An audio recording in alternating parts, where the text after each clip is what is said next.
Baik, terima kasih Ibu Ketua. Pimpinan yang saya hormati, Pak Menteri beserta jajarannya dan seluruh anggota Komisi 4 yang saya banggakan. Pertama, saya merasa bangga karena statement Ibu Ketua kemarin setelah meninjau lapangan itu ibaratnya bisa menenangkan atau bisa memadamkan. Ibaratnya kalau ada kebakaran itu rakyat sudah mulai tenang, statement itu.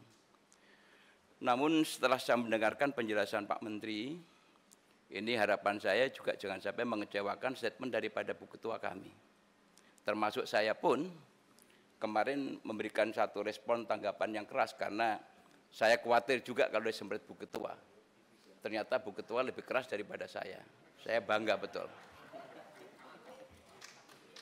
Pak Menteri yang saya hormati, terkait proyek kaitannya dengan PIK, ini gonjang-ganjingnya itu mulai tahun 2009.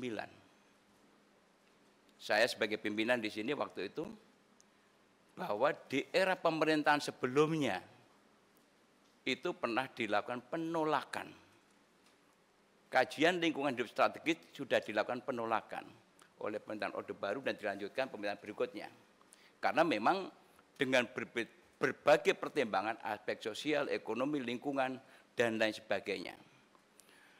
Namun kami juga heran tiba-tiba akhir-akhir ini ibaratnya proyek di sana itu seperti superjet. Push, langsung selesai semua dan bisa terbangun seperti itu. Dan kedua, yang paling mengejutkan itu adalah ketika terjadi pemagaran yang sudah begitu panjang. Saya mohon maaf Pak Menteri, ini tugas kita bersama.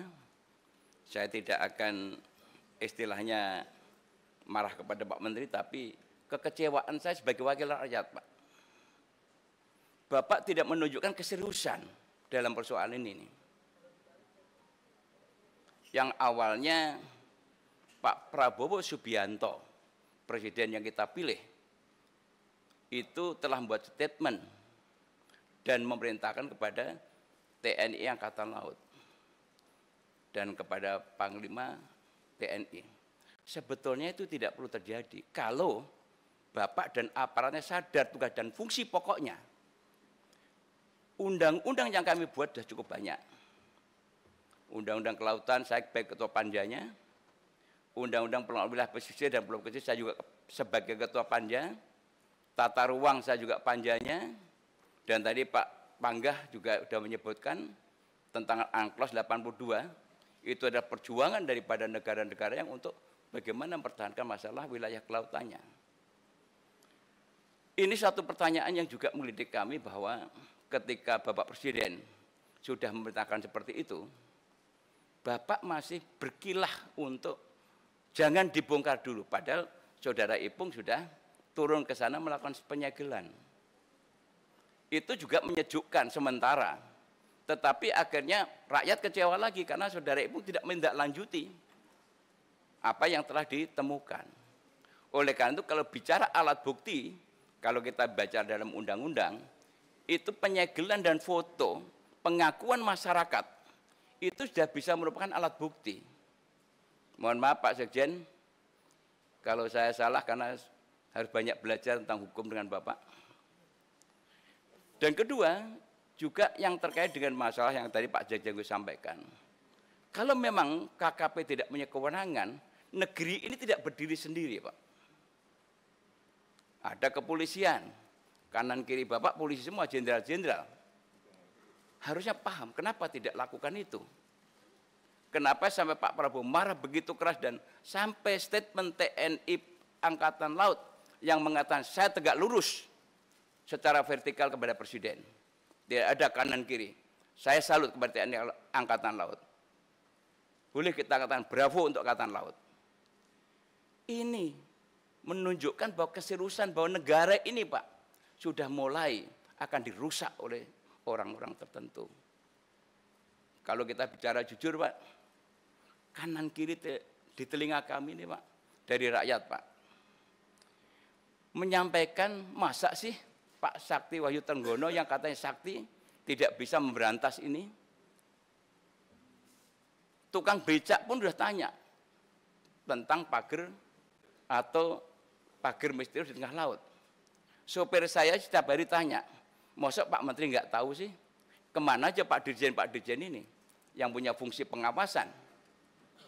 Saya berpikir Bu Ketua, malah khawatir saya penambangan pasir ini juga bagian rekayasa nih.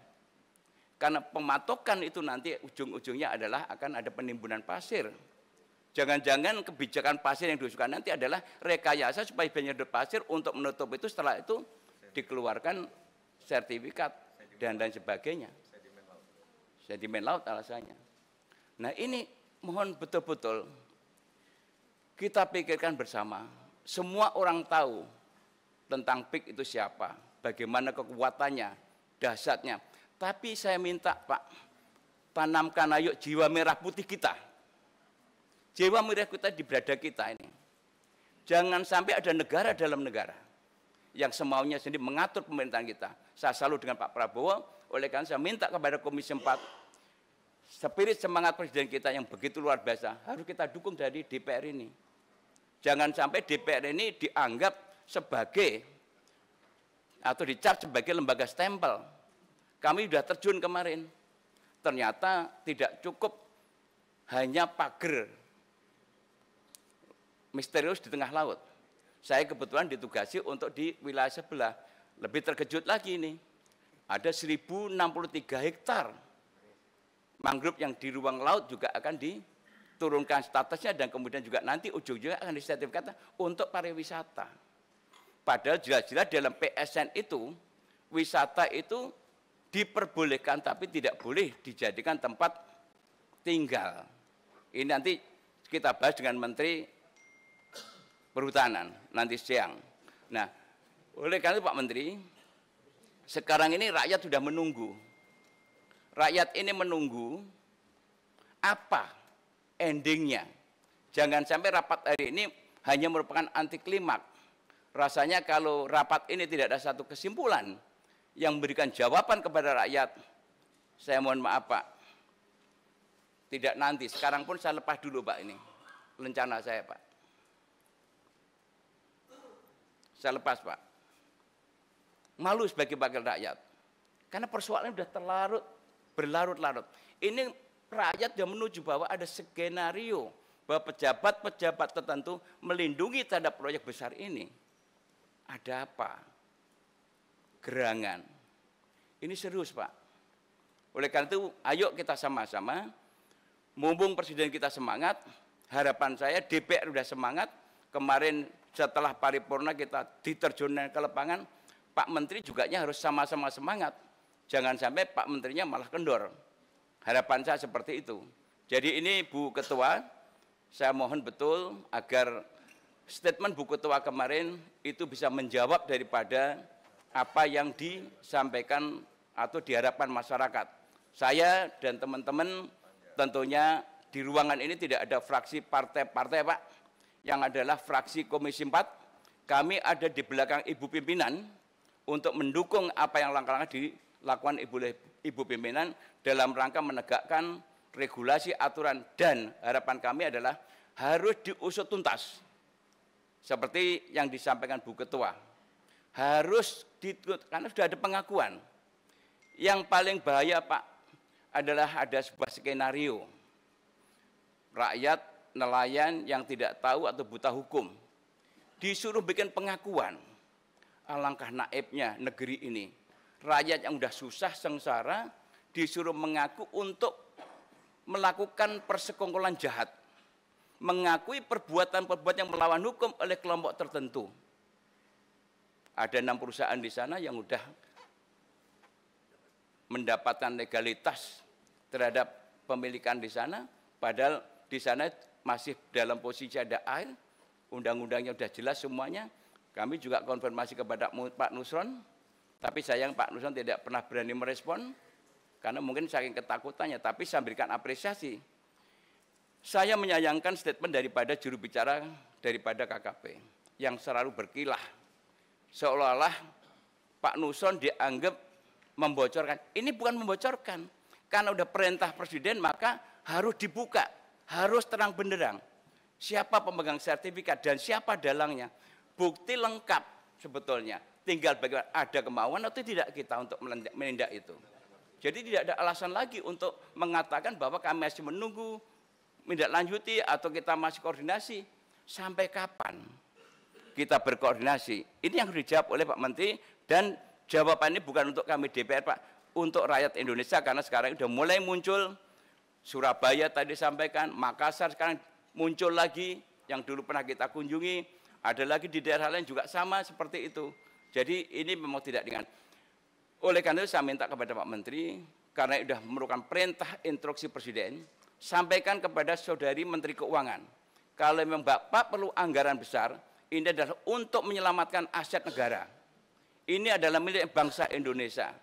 Jadi tolong tidak usah takut dengan Menteri Keuangan, karena ini Bapak menyelamatkan aset negara. Jadi itu yang kami sampaikan, kami tetap akan bersama-sama untuk menyelesaikan masalah ini, namun saya harapkan Bapak berserta aparaturnya harus lebih serius daripada kami yang ada di ruangan ini. Demikian, terima kasih. Assalamualaikum warahmatullahi wabarakatuh.